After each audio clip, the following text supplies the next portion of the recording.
Good morning, I am Aprila Lama and these are the headlines of the hour. Devotees conclude the Chhath festival worshipping the rising sun early in the morning. People who stayed awake all night return home from Chhath rituals. Tribhuvan International Airport to close for 10 hours daily from tonight for runway construction. 30% international and 35% domestic flights to reduce.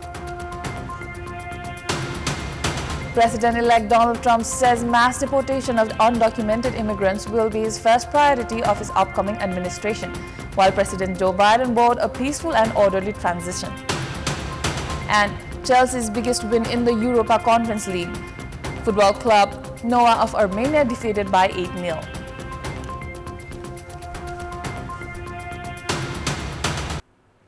Welcome back.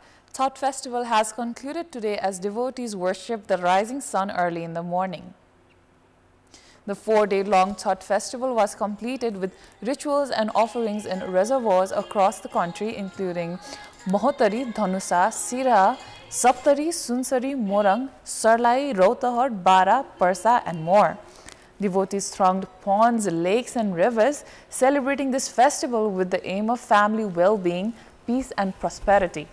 Devotees reached the banks of various rivers and lakes and worshipped the setting sun yesterday. After the worship, devotees who were fasting stayed awake all night to worship the rising sun early in the morning. In the Hindu epic Mahabharata, it is mentioned that when the Pandavas, including Draupadi, were hiding in the Mithila kingdom, they worshipped the sun god. According to folklore, the tradition of celebrating Chhath started from that time. In our public voice segment, we had asked in several provinces, what is the religious and cultural significance of Chhath festival? Let's take a look at what they had to say.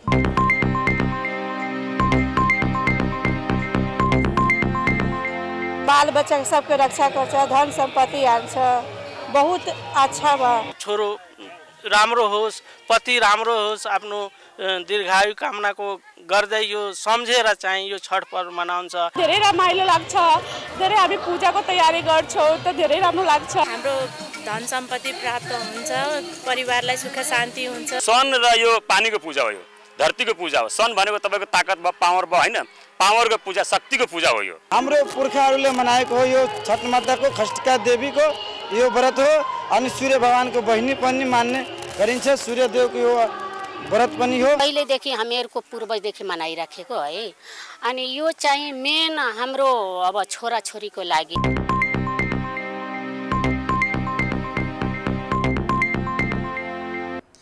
The airport will be closed overnight from 10 p.m. to 8 a.m. until 31st of March 2025 for runway expansion constructions. The Civil Aviation Authority of Nepal has informed the international and domestic air service companies that flights will be suspended for 10 hours and has requested them to redirect services from Bhairawas, Gautam Buddha and Pokhara International Airport as an alternative.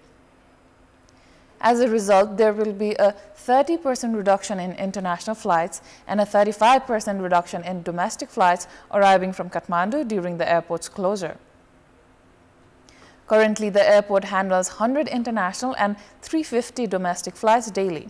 To support the airport's expansion, a loan of over 15 billion rupees from the Asian Development Bank will be used.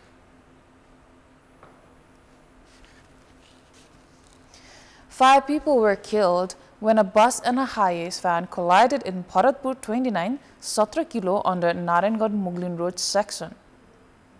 5 people were injured in the accident and one is in a critical condition. A high-ace van coming from Muglin to Narayangad and a bus departing from Narayangad collided at 3 a.m. today. Raj Bahadur Gurung of Gorkha, who was riding the van, died in the accident, while the identity of 3 other men and 1 woman is yet to be identified. Bus driver Surya Bikram Bista of Makwanpur Hetauda has been detained by the police. Now, ruling alliance partners Nepali Congress and CPN-UML have formed a political mechanism outside laws to support in the implementation of the government's priority programs. The mechanism includes the same individuals that are in decisive roles in the two parties and in the government, and it has excluded the other three parties in the ruling coalition. Considering the existing system where Prime Minister is supported by the ministers and the ministers by departmental heads, questions are rife as to why the separate political mechanism was necessary to begin with. पुरै कुराहरू हुन्छन् जहाँ हाम्रा कतिपय नीतिगत रूपमा पनि त असहमतिहरू छन्। त्यो असहमतिहरू भएका कारणले नि पार्टी दुईटा भएको हो नि त। त्यसकारणले तपाईलाई चाहिँ ती नीतिगत असहमतिहरूलाई पनि कसरी सहमतिमा बदल्ने भन्नको लागि पनि यो जरुरी थियो र यो ढिलै भए पनि यो राम्रो भएको छ र हामीले कतिपय अस्पष्टताहरूलाई र कतिपय असहमतिहरूलाई सहमतिमा बदल्दै स्पष्ट पार्दै अगाडि बढ्नको लागि पनि यो संयन्त्र आवश्यक थियो। हामीले पार्टी टु पार्टी का बीचमा समन्वय, हाम्रा दृष्टिकोणमा स्पष्टता र एकरूपता पार्टी टु पार्टीमा हामीले गर्न सकिने हाम्रो बाटो अलि पर पुगेछ, छुट्टै छुट्टै होला बाटो, तर यो संविधानको कार्यान्वयनको सन्दर्भमा एउटा खास बिन्दुसम्म त हामी एकै ठाउँ जान सक्छौं त, किन हामीले बनाएको संविधान हो। The political mechanism is said to be headed by Prime Minister and CPN-UML Chair KP Sharma Oli and Nepali Congress President Sher Bahadur Deuba.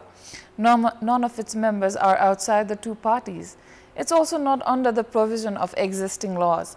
The necessity of the mechanism is in further question as Prime Minister KP Sharma Oli has 2/3 majority at the parliament, which makes it easier for him to execute any plan as long as alliance partner Nepali Congress supports him.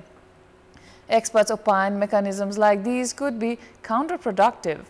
It may also be recalled that Prime Minister Oli had opposed the same idea when the then Nepal Communist Party co-chair Pushpa Kamal Dahal had proposed for it.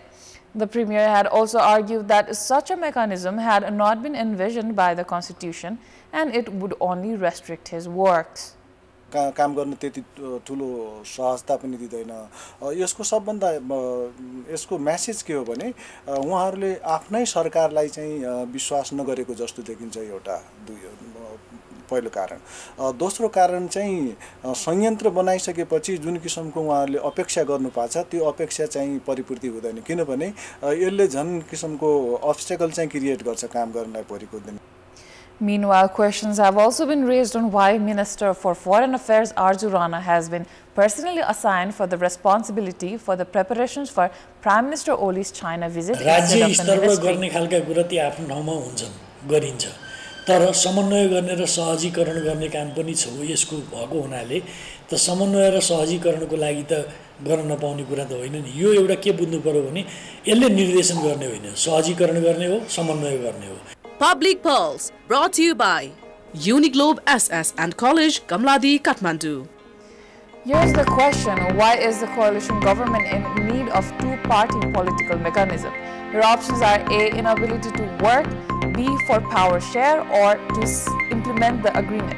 The voting is on. Type NEWS, select your option A, B, or C and send it to 34001 to share your opinion with us. Now, CCTV footage from the Tribhuvan International Airport has revealed that Kosi Province former Minister for Internal Affairs and Law, Leela Ballav Adhikari, had taken a foreign trip to Japan with 3 people with fake documents from the airport itself, as opposed to his claims that he met them in Hong Kong.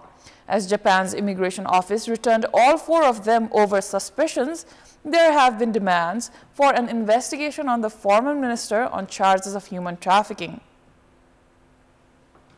Although the 4 entered the airport at different timings, all of them boarded the same flight of Cathay Pacific to Hong Kong and then Japan.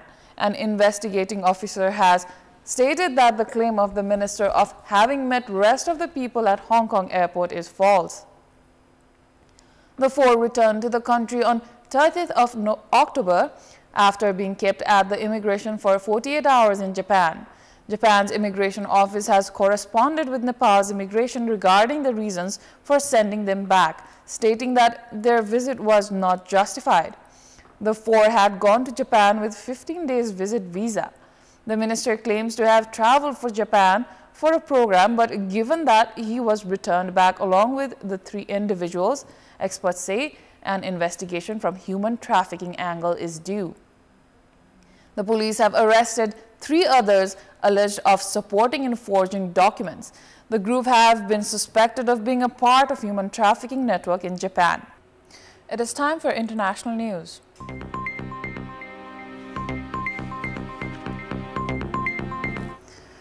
The US President-elect Donald Trump has said there is no price tag for his campaign promise of mass deportations. Trump said one of his priorities upon taking office in January was to make the US border strong and powerful. Part of what he said was a mandate to bring common sense to America following his election victory over Kamala Harris. As a candidate, Trump often said he would begin the largest deportation effort in American history. Speaking to NBC News Sky's U.S. partner, he dismissed concerns about the cost of his plan, saying it's not a question of a price tag, adding that he had no choice rather than mass deportation. He also pointed to what he has identified as issues of crime linked to immigration, saying that when people have killed and murdered, when drug lords have destroyed countries, and now they're going to go back to those countries because they're not staying here. Likewise, Russia President Vladimir Putin congratulated Trump on winning the US election, praised him for showing courage when a gunman tried to assassinate him, and said Moscow is ready for dialogue with the Republican president-elect. He further said that he is ready to speak to Trump as any ideas on facilitating an end to the Ukraine crisis merited attention. Meanwhile, in a short speech from the White House Rose Garden, President Joe Biden thanked Kamala Harris for her inspiring campaign and promised a peaceful transfer of power on 20th of January. He urged his party and its supporter not to lose hope. He emphasized that American democratic system is fair.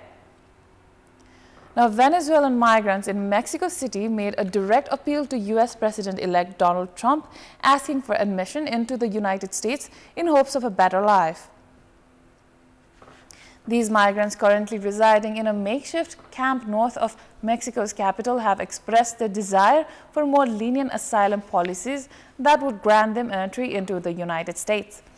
Some have even suggested the possibility of a path to neighboring Canada. Those fleeing political and economic instability in Venezuela voiced concerns over potentially more rigorous entry challenges as Trump's administration could enforce stricter border security and limit asylum options. Trump secured the presidential election following a campaign that pledged large-scale deportations of undocumented migrants and a return to swift deportations to Mexico. His proposed immigration policies also encompass the termination of birthright citizenship for children of undocumented immigrants. From 2017 to 2021, Trump's previous administration implemented policies that left hundreds of thousands of migrants stranded in camps along the Mexican border, fundamentally reshaping U.S. immigration politics. The U.S. Federal Reserve slashed interest rates by 25 basis points amid cooling inflation and a weakening labor market, marking the second rate cut in the easing cycle.